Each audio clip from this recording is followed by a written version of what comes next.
The State Department's former point man on security in Libya told a congressional hearing Wednesday that his superiors worked against him as he tried to get more help for the U.S. diplomatic mission in Benghazi in the months before it was overrun in a deadly terror attack.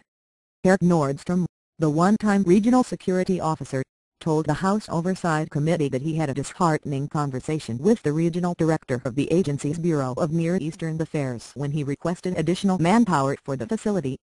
"I said, Jim, you know what makes it most frustrating about this assignment? Thank you for trying verbose. This recording will go away once the product has been purchased. It's not the hardships. It's not the gunfire. It's not the threats. It's stealing and fighting against the people, programs, and personnel who are supposed to be supporting me," Nordstrom said. He also told the State Department officer, "For me, the Taliban is on the inside of the building."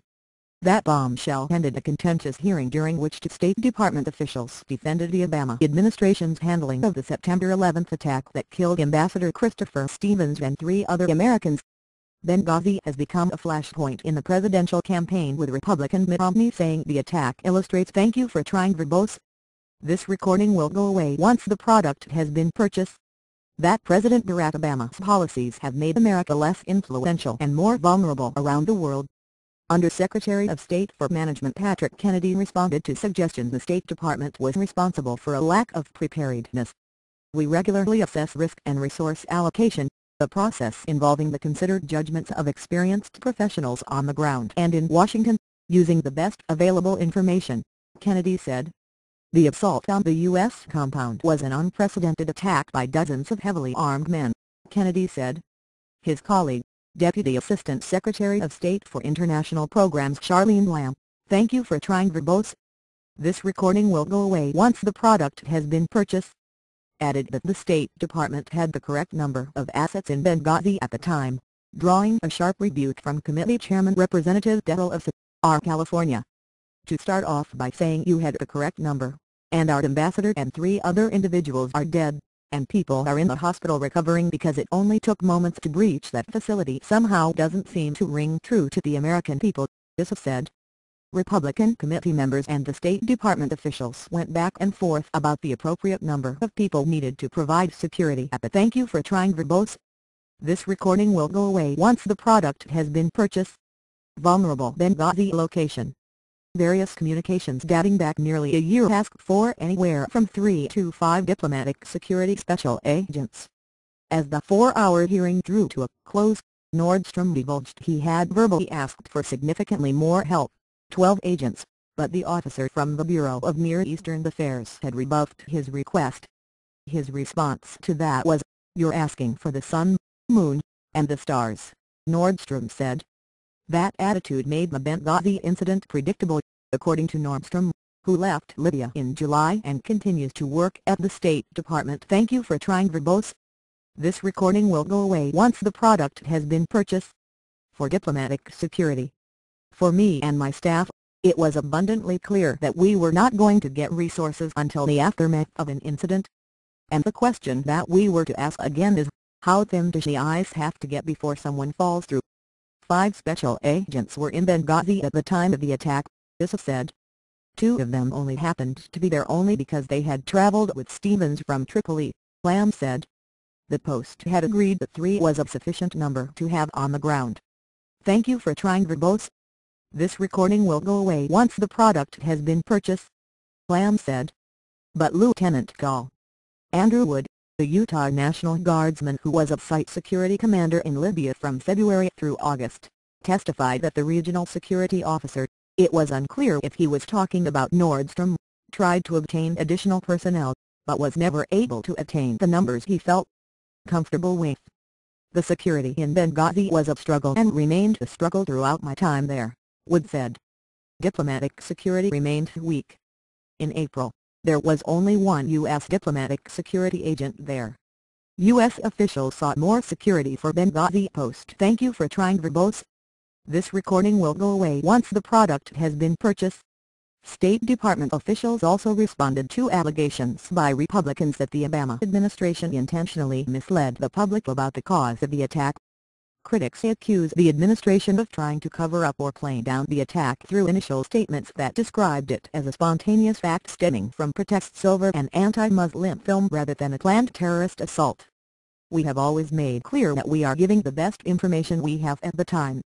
And that information has evolved," Kennedy said, citing remarks by UN Ambassador Susan Rice on September 16 that critics alleged "thank you for trying verbose.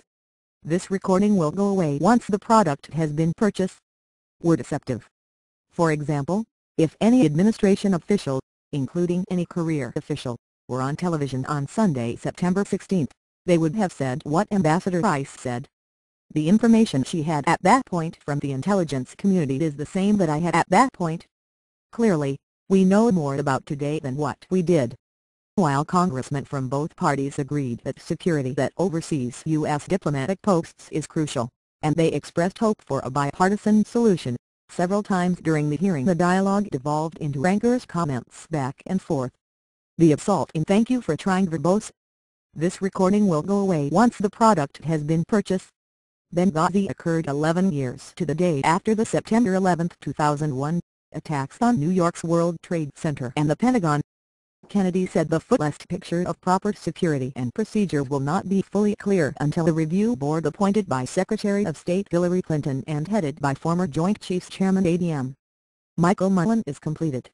State Department officials, Benghazi attack unprecedented. Democrats had accused ICE of planning a partisan, election year hearing, a similar allegation leveled against the panel for its past investigations of the botched Fast and Furious gun-running program and the "thank you for trying verbose.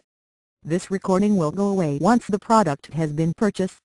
Failed Solyndra clean energy company that received government loan guarantees. On Tuesday, two senior State Department officials provided reporters with the most detailed explanation yet of the attack in Benghazi, saying on a conference call that there was no prior indication such an assault was imminent. The officials, who briefed reporters on condition of not being identified by name, said there was nothing unusual throughout the day of the attack. What Obama administration has said about Libya attack. Stevens held an evening meeting with a Turkish diplomat and then retired to his room in one of "thank you for trying verbose. This recording will go away once the product has been purchased." The compound's buildings at 9 p.m., according to the officials. The first sign of a problem came 40 minutes later, when diplomatic security agents heard loud talking outside the compound, along with gunfire and explosions. Asked whether the attack was a spontaneous assault taking advantage of a demonstration, as originally asserted by Obama administration officials, one senior official said, "That was not our conclusion." The two senior officials offered riveting detail of the attack by what one of them described as dozens of armed men who marauded from building to building and later fired mortars on a U.S. "thank you for trying verbose. This recording will go away once the product has been purchased." Annex less than a mile away. In the havoc at the four-building compound, Stevens and two of his security personnel took refuge in a fortified room that the attackers were able to penetrate, one official said. The attackers doused the building with diesel fuel and set it ablaze, and the three men decided to leave the safe haven and move to a bathroom to be able to breathe, according to the official. Stevens became separated from the security personnel in the chaos and smoke, and eventually turned up at a Benghazi hospital, where he was declared dead.